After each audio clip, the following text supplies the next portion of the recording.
Maoist పార్టీలో కీలక పరిణామం చోటు చేసుకుంది. మోస్ట్ వాంటెడ్ నక్సలైట్గా పేరు పొందిన హిడ్మాను ఎన్కౌంటర్ చేశామంటూ కూడా ఇటు పోలీసులు అలాగే బలగాలు కూడా గుర్తించాయి. ఇక ఆపరేషన్ కగార్ చివరి దశకు చేరుకుంది అంటూ కూడా ప్రచారం సాగుతున్న నేపథ్యంలో జరుగుతున్న అంశాలపై మాట్లాడే ప్రయత్నం చేద్దాం. మనతో పాటు మాజీ మావోయిస్టు జంపన్న గారు ఉన్నారు. సార్ నమస్కారం. సార్ నమస్తే సార్. హిడ్మా ఎన్కౌంటర్ చుట్టూ కూడా ఈరోజు మీడియాలో సోషల్ మీడియాలో పెద్ద ఎత్తున చర్చ. హిడ్మాకు ఎందుకు ఇంత ప్రియారిటీ, అసలు హిడ్మా చుట్టూ సాగిన పరిణామాన్ని ఇవాళ మీరు గమనించిన ఎన్కౌంటర్ చూస్తే ఏం చెప్తారు? ఇప్పుడు హిడ్మా అనేది ఎందుకు గత 2 సంవత్సరాల నుంచి కూడా మీడియా రంగంలో అసలు తెలుగు మీడియా కాదు దేశంలో ఇంటర్నేషనల్ కూడా ఏంటంటే ఆ ప్రచారానికి వచ్చేసింది. అది దానికి కారణం ఏంటంటే హిడ్మా అంటే దాదాపు గత 15 సంవత్సరాలుగా కూడా ఏంటంటే వివిధ పోలీస్ యాక్షన్లు, అది 76 మందిని ముకురం ప్రాంతంలో జరిపిన యాక్షన్లు కానీ లేదా వేరు యాక్షన్లు కూడా అవన్నీ కూడా ఏంటంటే చాలా ప్రచారం జరిగి అంటే హిడ్మా దాని నాయకుడు అనే విషయం ఏదైతుందో అంటే ఆ రకంగా ప్రచారం రావడం మూలంగా కూడా ఏంటంటే అంటే హిడ్మా ఒక పెద్ద నాయకుడుగా వాస్తవంగా నాయకుడు అయినా కేంద్ర కమిటీ మెంబరు, రాష్ట్ర సెక్రటరీ, ఇప్పుడు కొత్తగా కూడా దండకారణ్య స్పెషల్ జోనల్ సెక్రటరీగా కూడా ఎన్నికైనట్టు కూడా మనకు తెలుస్తుంది. అది అంటే బెటాలియన్ కమాండర్ అయితే ముందు నుంచి కూడా ఉన్నాడు. కాబట్టి ఈ రకమైన ప్రచారం ఉంది. ఈ ప్రచారం జరుగుతున్న నేపథ్యంలో కూడా ఇప్పుడు ఒక వంక మావోయిస్టు పార్టీ నుంచి గత 1.5 కాలంగా ఒక 9-10 మంది కేంద్ర కమిటీ మెంబర్లు చనిపోవడం, 25 మంది రాష్ట్ర కమిటీ మెంబర్లు చనిపోవడం ఇది జరిగింది. అది మరొక వంక సరెండర్స్ కూడా కేంద్ర కమిటీ మెంబర్లు, రాష్ట్ర కమిటీ మెంబర్లు, ఇతర మెంబర్లు కూడా సరెండర్ అయిన విషయం కూడా మనకు తెలుసు. అది కాబట్టి ఈ నష్టాలు వరుస నష్టాలు జరుగుతున్న నేపథ్యంలో కూడా అంటే హిడ్మా కూడా ఏంటంటే ప్రముఖంగా చర్చించబడే ఒక నాయకుడు అంటే ఇవాళ చనిపోవడం అనేది ఒక తీవ్రమైన చర్చగా ఈరోజే కాదు రేపు ఎల్లుండి కంటిన్యూ కూడా ఉండొచ్చు.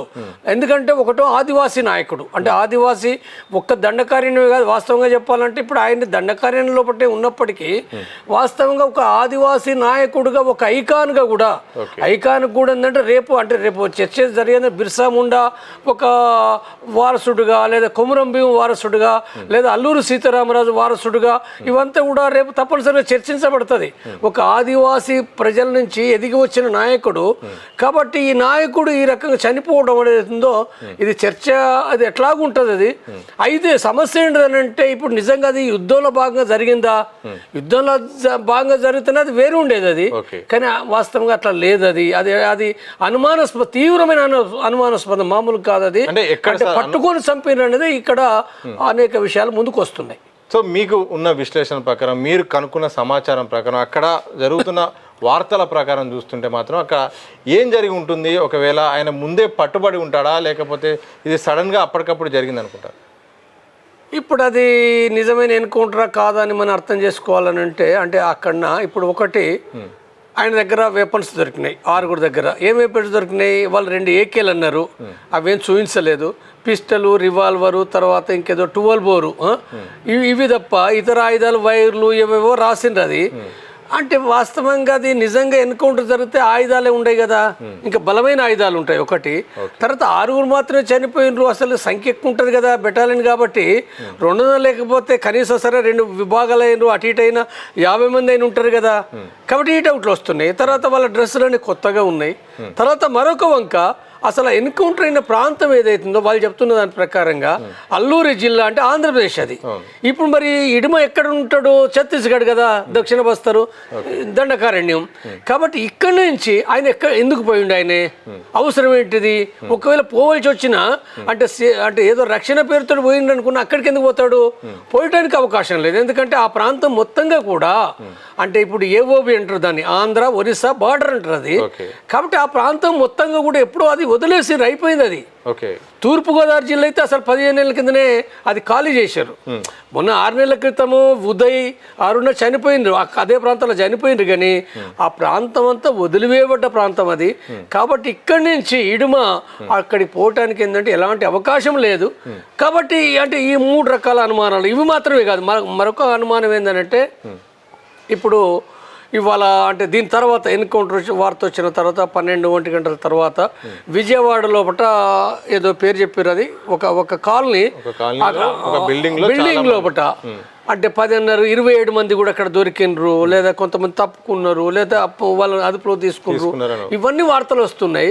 అంటే పోలీస్ అధికారులు కూడా, ఆంధ్ర పోలీస్ అధికారులు కూడా వాళ్ళు కూడా చెప్పారు. వాళ్ళు ఏం చెప్పినారంటే దేవ్జీ గాడ్స్ అన్నారు, దేవ్జీ అని చెప్పలే కానీ అంటే ఇప్పుడు దేవ్జీ అంటే ఒక సిసి నాయకుడు దేవ్జీ ఉన్నాడు కదా, కాబట్టి ఆ దేవ్జీకి సంబంధించిన గార్డ్స్ కూడా కొంతమంది దొరికిండ్రని చెప్పిండ్రు. తర్వాత ఇతర సిసి మెంబర్ల గార్డు దొరికిందని చెప్పిండ్రు. కాబట్టి ఈ మొత్తం వార్తలు గమనిస్తే ఇప్పుడు వస్తున్నది ఏంటంటే ఒక అవకాశం, అంటే వీళ్ళు అక్కడ జరుగుతున్న దాడుల మూలంగా కూడా ఏంటంటే మావోయిస్ట్ పార్టీ కొంతమంది మీరు బయటికి వెళ్ళిపోయి ఎక్కడొక్కడ సెటిల్ కండి, కొద్ది రోజులు, ఓ 6 నెలలు ఏడాదో కొద్ది రోజులు సెటిల్ కండి, ఆ తర్వాత ఆలోచించుకుందాం. అంటే వెపన్స్ తీసుకునే పోరు. ఇప్పుడు వాళ్ళు విజయవాడ పోలీసులు ఏం చెప్తున్నారంటే ఆయుధాలు దొరికినాయి అంటారు, అబద్ధం అది. ఆయుధాలు దొరికాయి, ఏమి దొరికాయి, వాళ్ళకి డైరీలు దొరికాయి, ఏమీ లేవు. వాళ్ళు పోయి సెటిల్ కావడమే, పని చేసుకుంటూ సెటిల్ కావడమే. కాబట్టి ఇది మావోయిస్ట్ పార్టీ ఇది చేయొచ్చు, అంటే అవకాశం చాలా ఎక్కువ ఉంది. కాబట్టి ఈ రకంగా పోయినప్పుడు వేరు అంటే రూపాల లోపల కూడా వాళ్ళకి సమాచారం దొరికి ఎవరో ఒకరు అరెస్ట్ అయ్యి ఒకరి ద్వారా ఒకరు కానీ లేకపోతే ఏదో రకంగా ఏంటంటే వాళ్ళు అరెస్ట్ అయ్యి అంటే ఎన్కౌంటర్ అంటే మిగిలిన వాళ్ళను చంపలేదు, ఇప్పటికైతే చంపలేదు, మరి ఏం చేస్తారో చూడాలి. కానీ వీళ్ళని మాత్రం చంపినరు. ఇది చంపడానికి కూడా ఏంటంటే కొంత అంటే ఇడుమ వాస్తవంగానైతే అరెస్ట్ అయిన తర్వాత కూడా చంపకూడదు కదా. అంటే ఇప్పుడు నువ్వు అరెస్ట్ అయితే కేసులు పెట్టు, జైలు పెట్టు, కానీ చంపడం ఏం పద్ధతి అంటే ఇది అంటే ఇప్పుడు ఈ చంపడం అనేది ఉందో కొంత ప్రతీకారము, అంటే ఒక ఇడుమాను మేము చంపినము, మేము విజయం సాధించినము అనేది ఉందో ప్రభుత్వ విజయంగా చెప్పుకోవడానికి, లేదా పోలీసులు వాస్తవంగా పోలీసులు ఈ ప్రతీకారం చూడడం అనేది సరైనది కాదు. అది నువ్వు అరెస్ట్ అయిన తర్వాత తప్పనిసరిగా కోర్టుకు ప్రొడ్యూస్ చేయాలి. కాబట్టి ఇది గమనించినప్పుడు ఏంటంటే ఇడుమాను చంపడం అనేది ఉందో ఇది చాలా రాజ్యాంగ వ్యతిరేకమైంది. ఇది బూటకు ఎన్కౌంటర్గానే ఇది నేను ఖండిస్తున్నాను. నేను సార్ ఒక నంబాలా ఘటన తర్వాత ఇప్పుడు హిడ్మా విషయంలో ఎన్కౌంటర్ తర్వాత ఒక భయాన్ని, అలాగే ఆపరేషన్ కగార్ అయిపోయింది అని ఒక మెసేజ్ను ఇటు పార్టీలో కానీ బయట వచ్చేలాగా చేసేలాగానే కేంద్ర బలగాలు ఇలా చేస్తున్నాయంటే ఓకే అంటే ఇప్పుడు ఒకటేంటంటే వాళ్ళు ఆల్రెడీ చాలా విజయాలు సాధిస్తున్నారు వరుసంగా. మరి వరుస విజయాలు సాధిస్తున్నప్పుడు మావోయిస్ట్ పార్టీ తీవ్రమైన దెబ్బతింటూ తర్వాత సరెండర్ అవుతూ ఉన్నది. అంటే ఎవరికైనా ఏంటంటే ఇది ఒక చివరి దశలో ఉంది అనేది ఇక్కడ అర్థమవుతుంది. అంటే చివరి దశలో ఉంటుందా ఉండదా అనేది ఆ పార్టీ పనిచేసేదాన్ని బట్టి అర్థమవుతుంది. అది నేనేమనను, కానీ ప్రజానీకంలో సమాజంలో మాత్రం ఒక మెసేజ్ వెళ్ళిపోయింది. అది ప్రభుత్వం చెప్పడానికి కానీ సమాజంలో కానీ ఏంటంటే అది ఒక చివరి దశ అనేది అది వచ్చేసింది. అది కాబట్టి అది ఎట్లా అంటే ఉన్నవాళ్ళు కూడా ఉన్నారు కదా, పార్టీ లోపల కూడా ఇంకా ఉన్నారు కదా. ఇప్పుడు ఛత్తీస్గఢ్లో ఉన్నారు, ఒరిస్సాలో ఉన్నారు, జార్ఖండ్లో ఉన్నారు, మధ్యప్రదేశ్ మహారాష్ట్ర బార్డర్ లోపల కూడా ఉన్నారు. కాబట్టి మరి ఉన్నవాళ్ళు ఏ రకంగా చేస్తారనేది మనం చూడవలసిందే. సాయుధ పోరాటం వాళ్ళు చేస్తూనే ప్రకటన చేస్తున్నారు.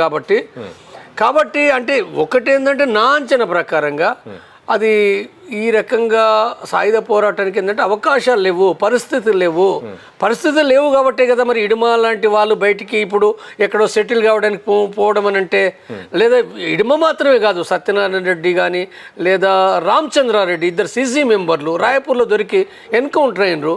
ఎందుకు ఇది అనవసరంగా బయటికి పంపడం ఎందుకు? వాళ్ళు అరెస్ట్ కావడం ఏంటిది, వాళ్ళు చనిపోవడం ఏంటిది, తర్వాత జైలు పాలు కావడం ఏంటిది, ఇదంతా కూడా నష్టమే తప్ప మరొకటి లాభం లేదు. అది కాబట్టి నేను ఒకటే వాళ్ళకి మావోయిస్ట్ వాస్తవంగా నేను మొదటి నుంచి చెప్తున్నది ఏంటంటే శాంతి చర్చలు జరపాలి, మావోయిస్ట్ పార్టీ కూడా సాయుధ పోరాట విరమణ ప్రకటించాలి, ఆయుధాలు వదిలేయాలని అప్పుడే చెప్పలే. నేను శాంతి చర్చలు జరపాలంటే కేంద్ర ప్రభుత్వం వినలేదు, వరుసగా ఎన్కౌంటర్ చేసింది.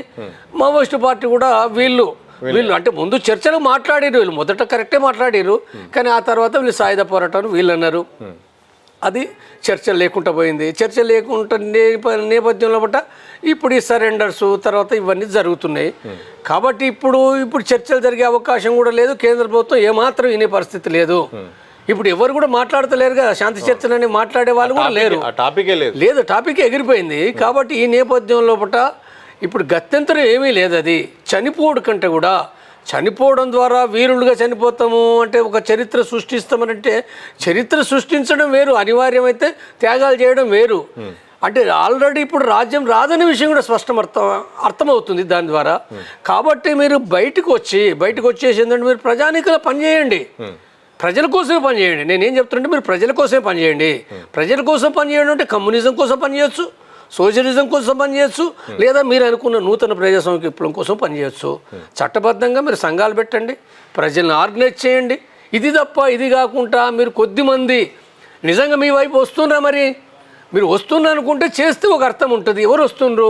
ఇప్పుడు తెలంగాణ ఆంధ్ర నుంచి కూడా 20 ఏళ్ళ కాంచి ఎంతమంది పోయినరు? వేలాది మంది పోయినరా? లక్షలాది మంది పోయినరా? లేదు. భారత సైన్యం 40 లక్షల పైగా ఉంది, 40 లక్షలు ఉంది. మరి మీరు యుద్ధం చేయాలనుకుంటే మరి ఇంత సైన్యం కావాలి కదా. ఎక్కడ ఉన్నది? ఎవరు వస్తుండ్రు? పదుల సంఖ్యలో కూడా లేదు. దండకారణ్యం బలమైంది, మావోయిస్టు పార్టీకి బలమైంది అనుకున్న దండకారణ్యంలో బట్టినే అందరు లొంగిపోతున్నారు. సభ్యులు లొంగిపోతున్నారు, సంఘ నాయకులు లొంగిపోతున్నారు, కమాండర్లు, డీసీ, రాష్ట్ర కమిటీ మెంబర్లు అందరూ లొంగిపోతూనే ఉన్నారు. కొంతమంది చనిపోతున్నారు. కాబట్టి ఇప్పుడు ఏదైతుందో ఇప్పుడు నేను ఈ రకంగా చెప్తే కొంతమంది నా తిట్టవచ్చు కాక, తిడతారు కూడా. తిడతారనే సంగతి తెలిసే చెప్తున్నాను నేను. అది ఉపయోగం లేదు. మీరు కూడా ఏంటంటే ఇది అంటే సరెండర్ అయితే అవమానంగా భావించడం కాకుండా మీరు రండి, పని చేయండి. కొంతమంది తిడతారు, 4 రోజుల తర్వాత అందరు కూడా అర్థం చేసుకుంటారు. మీరు ప్రజల్లో పని చేస్తే అర్థం చేసుకుంటారు. మీరు ప్రజల్లో పని చేయరు, మీరు అంటే ఒక దోపిడీదారులకు చెంచాలుగా అయితే తిడతారు, తప్పనిసరి తిడతారు, అప్పుడు తిట్టవచ్చు. కానీ మీరు చెంచాలు కాకుండా మీరు ప్రజానీకులు వచ్చి మీరు పని చేయండి, తప్పనిసరిగా సమాజం గుర్తిస్తుంది కూడా.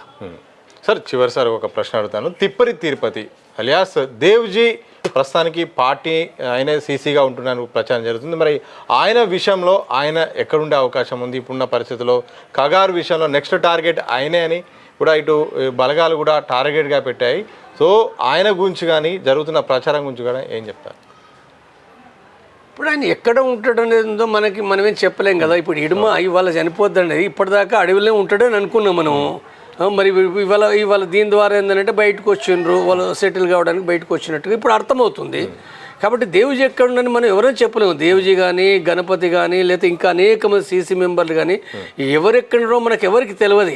మనకు తెలిస్తే వాళ్ళు అంటే అవకాశమే లేదు కదా. కాబట్టి వాళ్ళు ఎక్కడున్నప్పటికీ వాళ్ళు ఈ మొత్తం పరిస్థితిని వాళ్ళు అర్థం చేసుకుని ఏంటంటే తప్పదు, ఇది అవమానమే. సరెండర్ అంటే కూడా అవమానమే అయినప్పటికీ కూడా తప్పదు, అంతకంటే గత్యంతరం లేదు. అవమానమే, బాధాకరమే అయినప్పటికీ కూడా తిరిగి వచ్చి ప్రజానీకులు పనిచేయడమే సరైన మార్గం తప్ప అవకాశం లేదు కదా అనేది నేను వాళ్ళకి విజ్ఞప్తి చేస్తున్నా. వాళ్ళకి విజ్ఞప్తి చేసుకుంటూనే ప్రభుత్వాన్ని కూడా ఏంటంటే ఈ పద్ధతులు పుట్ట దొరికిన వాళ్ళని చంపడం మాత్రం ఇది ఒక దుర్మార్గమైనది, ఇది తప్పుడు విధానం అది. కాబట్టి ఏంటంటే ప్రభుత్వము మిగిలిన ఎవరైతే ఇప్పుడు అరెస్ట్ అయిందని అంటుండ్రో వాళ్ళని చంపడం మాత్రం సరైనది కాదనేది నేను ఈ సందర్భంగా విజ్ఞప్తి చేస్తున్నాను. Thank you very much sir. ఇది మొత్తంగా హిడ్మా గారి యొక్క ఏదైతే ఎన్కౌంటర్ ఉందో అది మాత్రం అనుమానాస్పదంగా ఉంది. అలాగే ఇటు కేంద్ర ప్రభుత్వం కూడా కగార్ పేరుతో ఇక విజయం సాధించామని ఒక మెసేజ్ ఇవ్వడానికి కూడా కొంతమందిని పట్టుకొని చంపడం అయితే, కొంతమందిని చట్టవిరుద్ధంగా కూడా కార్యక్రమాలు అయితే జరుగుతున్నాయి. ఇలాంటి సందర్భంలో మావోయిస్టు పార్టీ కూడా ఆలోచించాల్సిన అవసరం ఉంది. ఎలాగూ కేంద్రం ఇక శాంతి చర్చలకు అవకాశమే లేదన్నట్టుగా అసలు ఆ సందర్భము ఆ అంశమే తెరపైకి రాకుండా కూడా చూస్తుంది. ఇలాంటి సందర్భంలో ప్రజానికంలోకి రావాల్సిన అవసరం ఉంది, బయటికి రావాల్సిన అవసరం ఉన్న పరిస్థితుల్లో కూడా ఆలోచించాల్సిందే అని కూడా మాజీ మావోయిస్టు జంపన్న గారు చెప్తున్న సందర్భం అయితే కనిపిస్తూ ఉంది. చూస్తూనే ఉండండి దిశ టీవీ.